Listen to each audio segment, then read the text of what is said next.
When it comes to experiences, these are probably, if not actually, the most widely used source of information in how people generate their beliefs and ideas and then maintain those beliefs and ideas. Now, we don't only just mean our own personal experiences, but those experiences of those who are around us or who are known to us with whom we have talked and discussed, and we would classify those also as using experiences to make conclusions about the world, even if those experiences did not in fact stem from ourselves.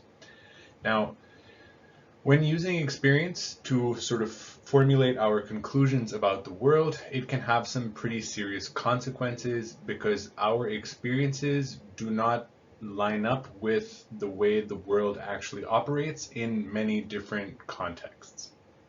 Now, these limits of experience can be found in just the way that we try and understand the world or the way that we infer information about the world. So things like why we do the things that we do, it is relatively easy to reflect on it, but just because we can come up with an explanation for why we did something does not actually guarantee that that's why we did it in the first place.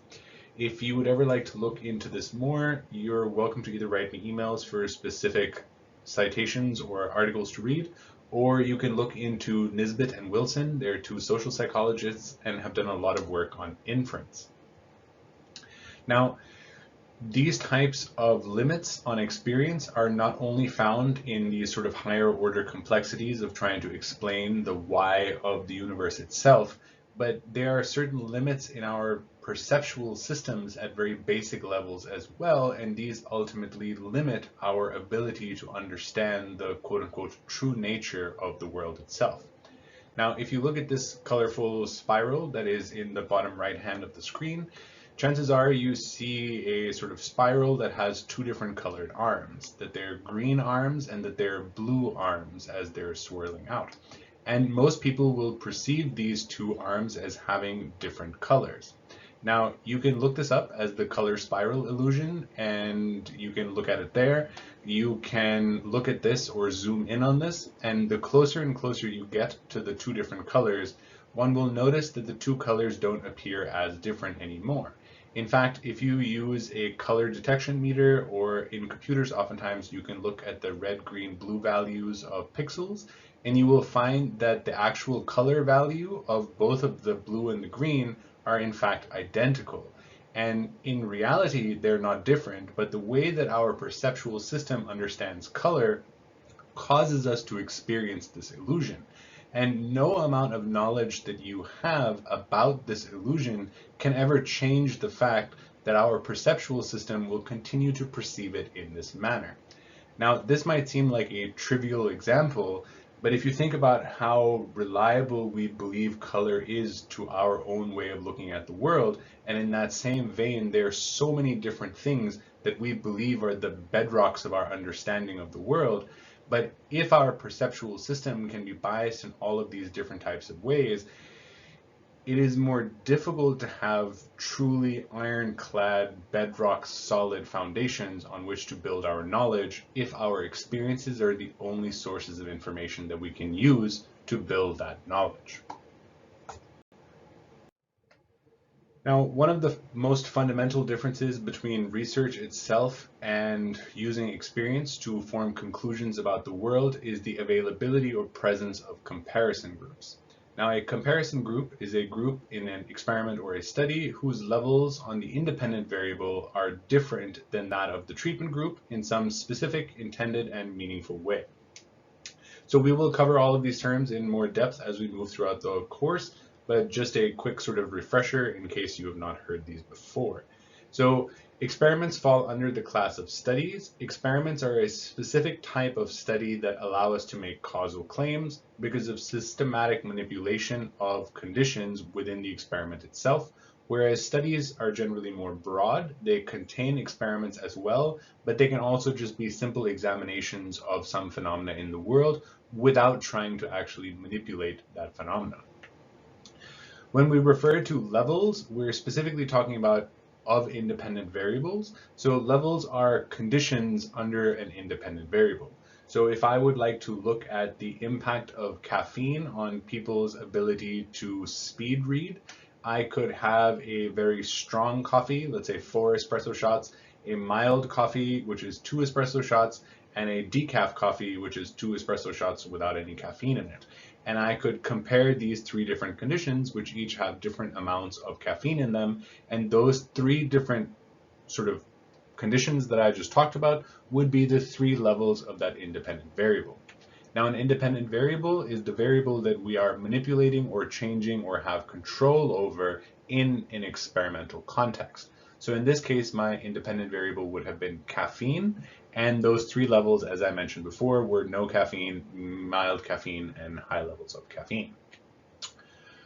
Finally, the treatment group. The treatment group is a group formed by a specific level in the independent variables, and this is often the specific level that we are most interested in. So a high degree of caffeine, for example, we might consider our treatment group. Or one group of people with whom we're experimenting on a new type of medication, we would compare this new type of medication to people who were either receiving no medication or the old medication or a placebo. And in this case, those who are receiving the new medication would be our treatment group. They're the ones who we're primarily interested in. Now, the use of comparison groups is ultimately fundamental to forming complete understanding of any type of phenomena that we're ultimately trying to explore. Now, we'll talk more about why this is so in just a moment, but this is something that is often surprisingly either just overlooked completely, especially when using our experience, but even sometimes in the scientific context, and then occasionally can also be misused, which we'll talk a lot about once we get into experiments. But what I mean by misuse is when our comparison groups are not actually appropriate. So if I'm comparing someone who's receiving a new type of medication, for example, I shouldn't have one group who are receiving the medication now just stay at home, get bed rest, and eat this new medication for 2 months, let's say, and the other half who are not getting this medication, I give them an all expenses paid 2-month-long cruise ship tour.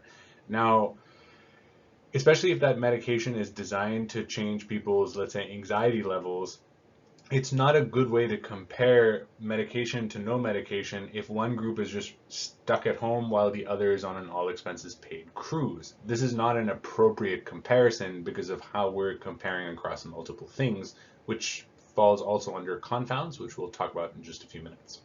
But we'll be much more specific about this once we get to experiments, but please note that not only are having comparison groups very important to formulating our understanding, but having good comparison groups is almost just as important.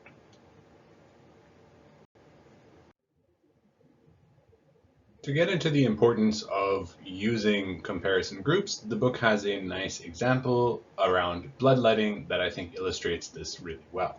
So bloodletting is an old practice. It is thought to have originated in Egypt, even though it was used in large parts of all of the world and has been used as recently as several hundred years ago.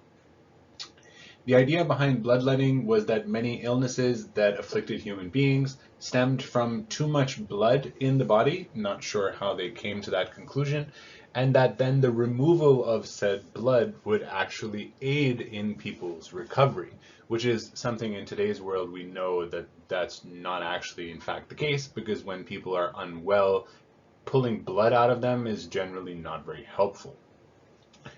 Historically, this has been used to attempt a very wide range of ailments, everything from the actual plague down to epileptic seizures that people have. Now, a little bit of specific sort of context, I guess, just for all of the numbers you'll hear or the amount of blood that people did pull out, or this Dr. Rush in this case. And the text says that this person or doctor removed sometimes up to 100 ounces of blood in a week. Now, just for your reference, 100 ounces is about 3 liters of blood, which is, I guess, is not a unit that we use much in this country, but hey. That 3 liters is about 60% of the blood volume of a typical adult. Typical adults have anywhere between 4.5 to 5.5 liters at any given time in their circulatory system. When we're donating blood, at those trucks outside, well, many of you maybe have not seen those trucks outside campus, but when one goes to donate blood, one typically donates about a pint. A pint is about half a liter, a little bit less. And when one has now donated that pint of blood, it takes about 48 hours for the volume to be replaced, just for the liquid now to fill up in our veins. And this is often with just plasma, which is the solution that ultimately is our blood, but without many of the primary cells, the red and white blood cells. And I believe at least that plasma does not contain the platelets either, but that would be something you would have to look up or ask someone who is in medicine. Further, it takes up to 8 weeks to replace all of the red blood cells that one loses, and those are pretty fundamental because they allow us to move oxygen around our body. If you're going to now pull out 100 ounces of blood, or 3 liters, 6 times as much as we would pull out for a donation, it will take quite a while to actually replace all of the blood volume itself, not even taking into account how long it would take to replace all of the cells that were just ultimately poured out of somebody's vein, not even given to somebody else, but just ultimately poured down the drain. Now, putting that kind of strain on a human body is probably not the greatest thing you want to do when they're already under strain because they're suffering from some kind of ailment. So this is mainly just to show you how kind of crazy this actually was. But how does this relate to comparison groups? Well, here we're going to now look at an example situation of what could have been happening around this Dr. Rush. Now, just some extra pieces. This type of table that we're looking at, where we have now these 4 different boxes right over here, these are oftentimes called contingency squares or contingency tables. They're not limited to 2 by 2, but this is one of the most common formats you're going to find. They can be larger tables. And if you would like the statistical test that's often associated with this, please note this is parametric statistics, not non-parametric, but that's fine because that's what you will use in 90% of all of your research cases. The tests associated with these are often called chi-square tests. And this type of data or presentation or even statistical test is oftentimes used whenever we have some type of frequency information, so counts about some phenomena, which we'll spend a bunch of time talking about in the next several weeks.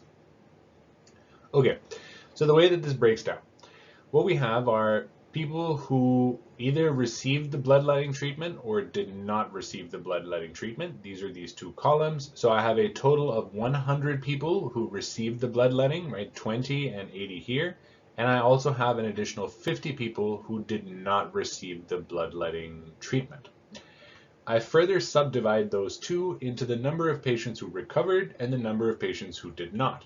So of the 100 who were receiving treatment, 20 of them recovered, 80 of them did not recover. This leads me to the understanding of about 20% of my patients who received the treatment tend to recover.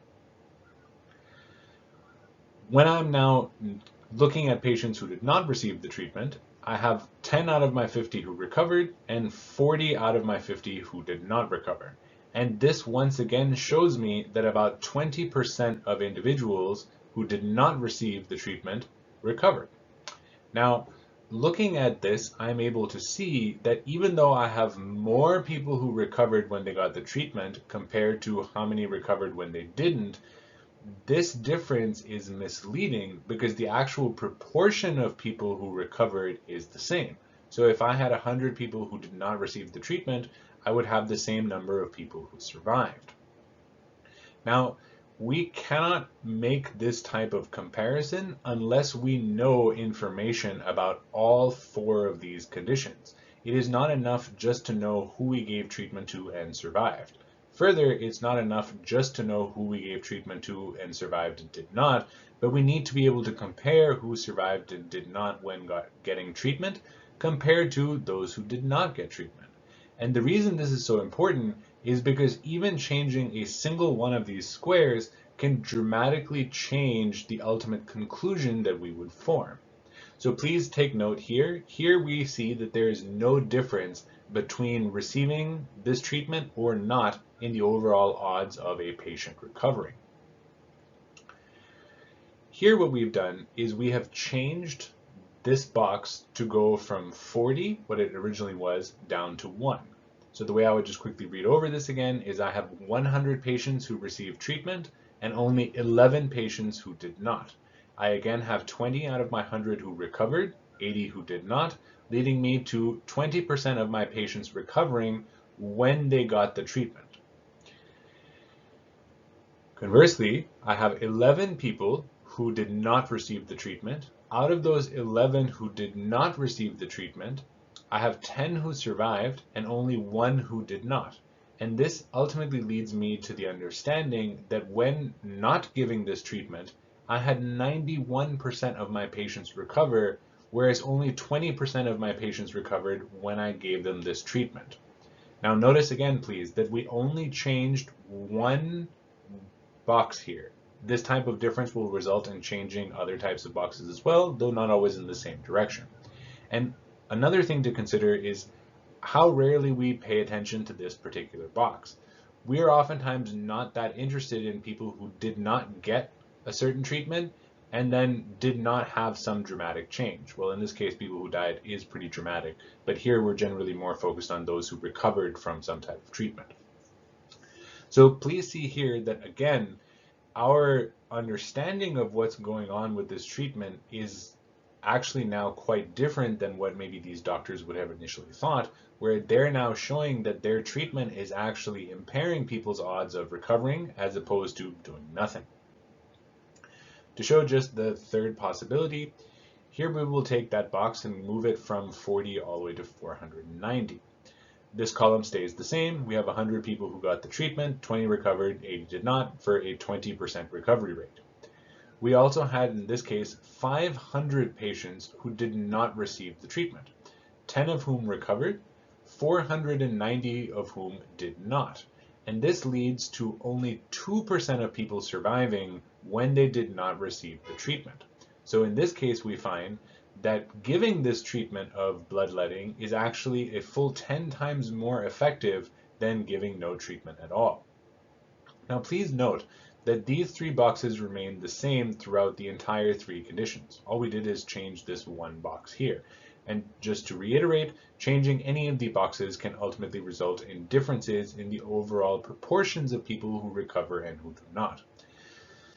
The thing that is so important here, and the reason we use these examples to illustrate this, is not so much that these are changing so much, it's that you cannot actually know these unless you have information about all of these conditions. Unless you're able to compare people who recover when they get treatment versus not, if you cannot compare people who got treatment and recovered versus did not, when you look at people who got treatment and recovered versus people who did not get treatment and then who did not recover, in order to truly understand what's going on, one needs to have conditions with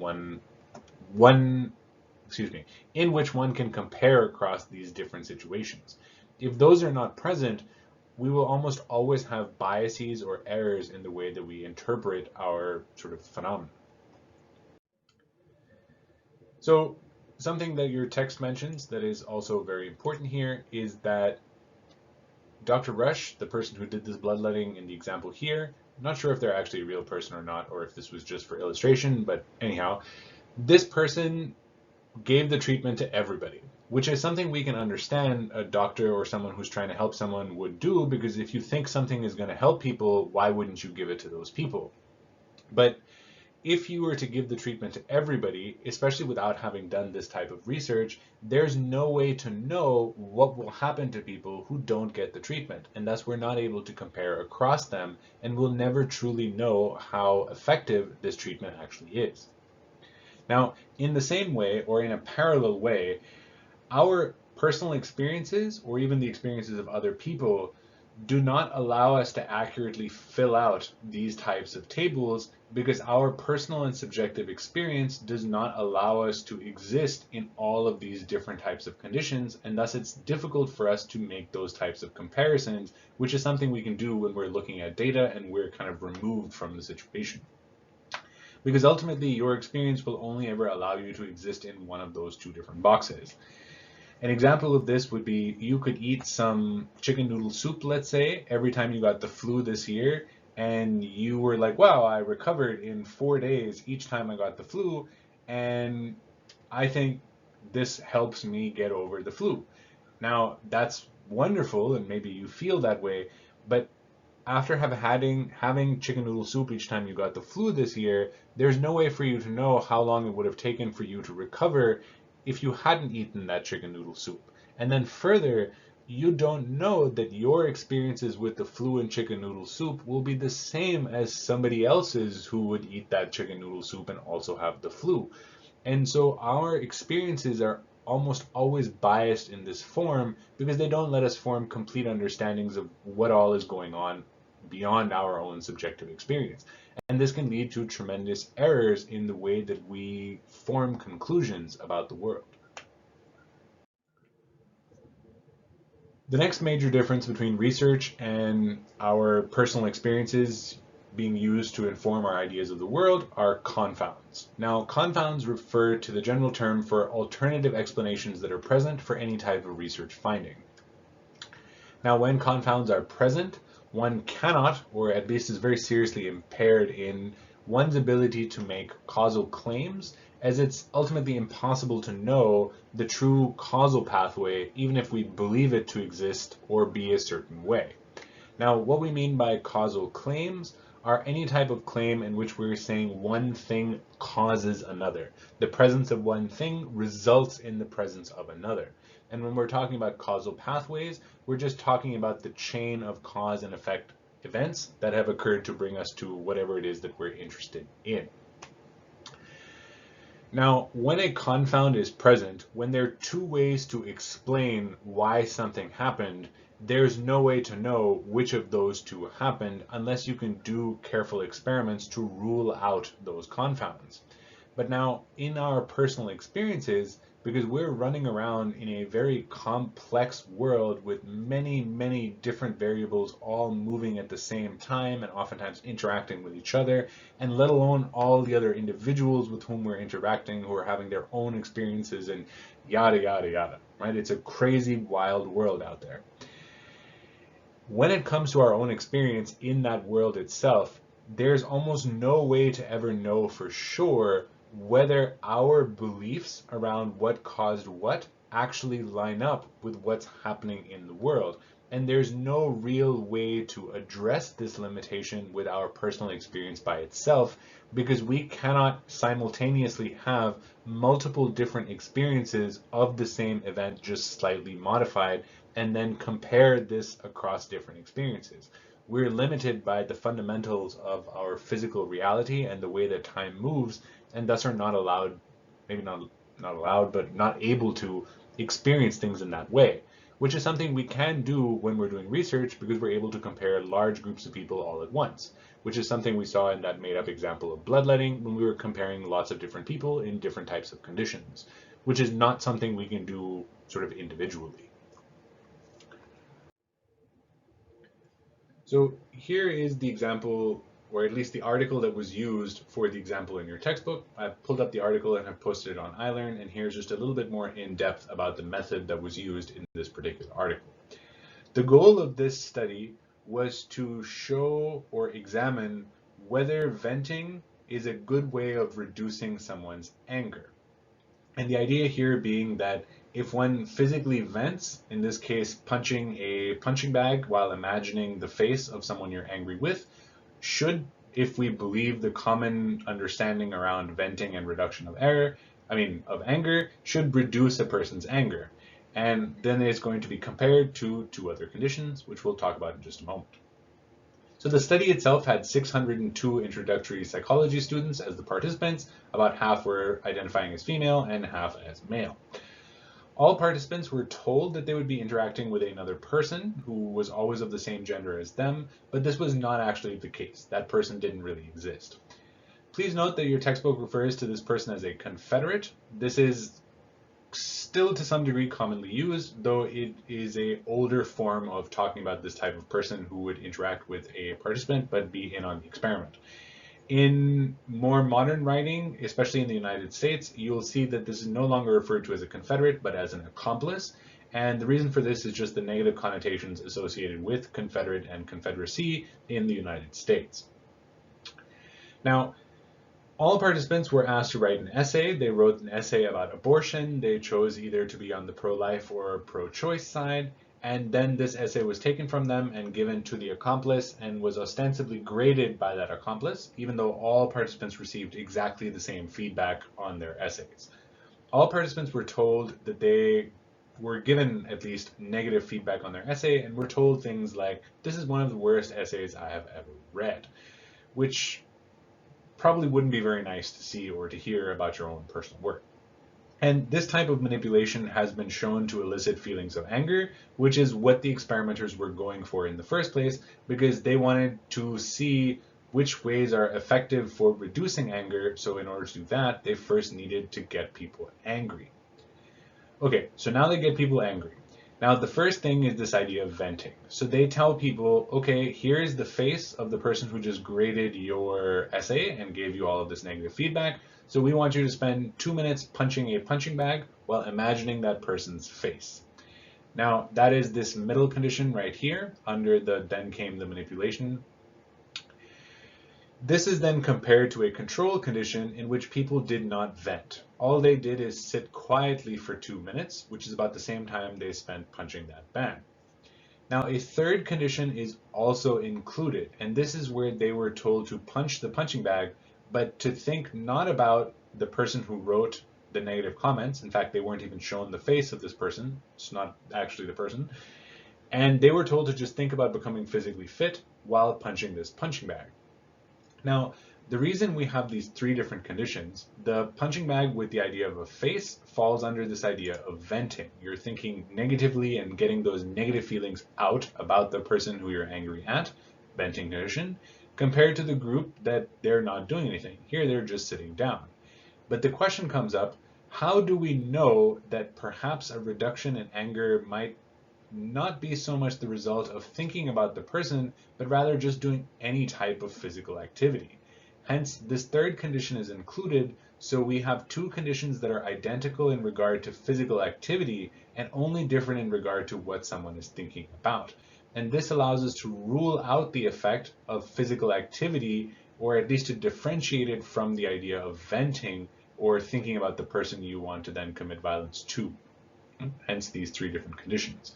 Ultimately, this is why the idea of confounds and managing confounds is so important and relates to the idea of comparison groups, because good comparison groups allow you to account for confounds. Okay, after a third of people went through each of these conditions, there was a contest. Now, the contest was between the participant and the accomplice. Of course, they weren't actually playing with anybody else. They were told to respond to stimuli on a screen, and whoever pushed it whoever pushed it slower, or whoever lost the round, would receive a sound blast. And that sound blast would be set by the opponent. So in this case, imagine you're the participant, you're playing against this accomplice of the experiment, though you don't know that.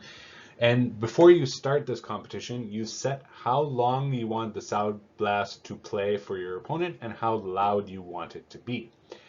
And then the game starts. Of course, all people have the same number of wins and losses. It's just set up that way, and not actually responding to their true reaction times.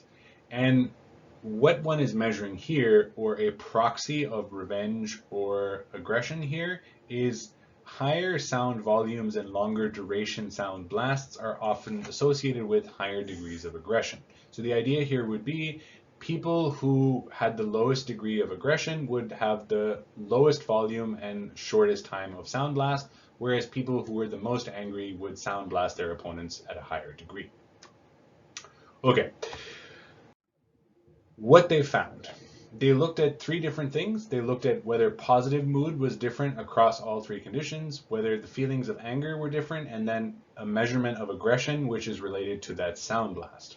The control condition is where they sat quietly for 2 minutes. The distraction is where they thought about getting physically fit while they punched the punching bag. And the rumination condition is where they thought about the person while they were punching the punching bag. For positive mood, there were no significant differences across all three conditions. You can see that they're all roughly about the same. In the condition of anger, there was a significant difference across all three conditions.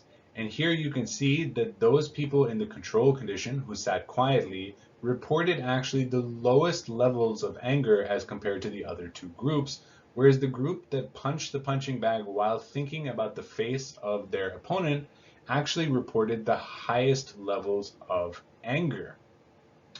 Now for the aggression condition, this has been normed and standardized, hence this is the type of units that it's displayed in. But remember that this is referring to how loud and how long the intensity was, with negative numbers being lower than the average and positive numbers being higher than the average. And here you can see the same pattern reflected for anger, where people in the control condition who just sat quietly gave less harsh sound blasts than people who were in the condition where they vented. Now, what we mean by significant differences is that these are differences that are the result of, or are unlikely to be the result of just random chance. So here what we're looking at is, or a way to read this in an actual article, is you can see these little letter A subscripts. What we're saying here is that all of these with the letter A are roughly equal to each other, or the differences across them could be explained by random chance or error alone. Here you can see that there are two sets of letters where I have two B's here followed by one A. What I'm saying here is the two B's are roughly the same, or their difference can be explained with random error, yet both are different than this third condition, and this difference across either this group and this one or this group and this one cannot be explained just by random error itself. Or not so much that it can't be explained, but it is very unlikely that it's just due to random chance. Here in this case, where I have a B, an AB, and an A, what I'm saying is that this group and this group are significantly different, but both groups are not significantly different than this one in the middle. If you'd like to see the specific omnibus statistical outputs and the pairwise comparisons, please look at the actual article itself. Now, some comments about this. The first, this just shows how different what actually results is from oftentimes our conceptions about the world itself, right? So here we tend to have the common belief that venting about something is a good way to reduce our feelings of anger, whereas this experiment showed that it's actually exactly the opposite way around. That venting will actually either maintain or keep our anger levels up, whereas doing something quiet and away from that will actually be the most effective way at reducing our levels of anger. And this is something that is consistent across literature. It's been done in many experiments in many different forms, and it is a reliable finding. Now, one of the biggest benefits to doing research in this way is the privileged view you get as the researcher or the person who's consuming this type of research, because you're not stuck in any one of those conditions and rather are able to see how different conditions and groups of people are different across different contexts. Further, when you're just relying on experience, the best you can see is the condition you find yourself in, even if you're aware that other conditions actually exist, which is not always a given. Further, in the condition you actually are, you're generally limited by your own subjective experience, which could, in some cases wildly, differ from the subjective experiences of other people in that same experimental condition. And one of the only ways in which you can actually see all of these different experiences and how they aggregate together is by looking at this sort of top-down view that research allows us to have, but which our own personal experience rarely affords. Now, just going back all the way around again to this comment I was making about this is a finding that is very robust in literature, that is another huge benefit of research over experience. This body of research contains not one study, but many, many studies done by many people on many more people in different situations and different contexts. And all of these studies point to this same idea, that venting actually increases our levels of anger. It does not reduce it. Now, in our personal experience, yes, we will occasionally have several experiences of our own, and if we're lucky, we'll have other people we know who have had experiences in that same type of context, and we can sit and discuss this. But oftentimes we don't have that richness of availability when we're dealing with our own personal experience as opposed to looking at research. And this is one of the most powerful benefits of research over our personal experience, is that it contains not one, but many instances, both many instances in a singular study, and then multiple instances of those studies, all including multiple individuals. You very quickly have a vast body of experience or research data to look at, as opposed to the singular experience available just from our own subjective viewpoint. Finally, that leads us into this idea that research is ultimately probabilistic. So when it comes to any type of scientific fact or statistical statement, they will pretty much never be able to explain the individual experiences of all members within a population. Rather, when we're talking about statistical statements or facts, we're referring to general patterns or trends that can be seen across entire groups or populations at sort of a aggregate or bird's eye view level. This is what we mean when we say research is probabilistic, that it is talking about the probabilities of being this way or that way, not about the individuals who exist all the way across. Now, an example of this that can be used is something that we study a lot in decision making. It is oftentimes referred to as the disease problem or the Asian disease problem, depending on how far back in the literature you're going to go. And without boring you about all of the details, one part of this asks participants to make a decision about a town that is suffering from some type of disease, and they can either choose to save 200 of the total 600 people for sure, 100% guaranteed, or they can take a risky option where they have a 1/3 chance of saving all 600 people and a 2/3 chance that no one will survive. And the now question is, which of these two options will you choose? To take a risky gamble and maybe save everybody or no one, or for sure save a few people, but you also for sure know that some people are going to die. Now, there's no one right answer, and probabilistically, actually, they come out to be about the same. Now, as a researcher, I cannot tell you which one of those two options you will choose. But if we were sitting in class right now and I had you all write down on a piece of paper which letter or which option you would choose, I can tell you that about 70% of all of you would choose the first option, where you would elect to save 200 people for sure, and about 30% of you would choose the risky option. And this is a reliable pattern that emerges, especially when we're looking at Western societies.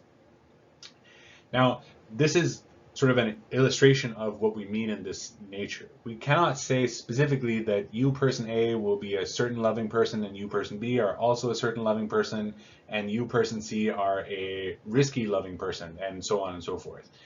This doesn't allow us to say that, but rather what we're able to say is that in this context, people generally prefer certainty. And then we have other contexts of this type of problem where you can actually invert that percentage and make people bias towards a risky option just based on how you formulate the problem. So this is ultimately what we're talking about when we're talking about probabilistic nature of things. Now, this is fundamentally different to how our experiences work, because we either have an experience or we don't. We're not in this gray zone in our probabilistic or in our experiences, because we're not kind of like, yeah, I only had 60% of this experience and 35% of that experience and about 5% of this other experience. That's not really how we think. We either had something happen to us or we didn't, and it either was a good thing or it wasn't.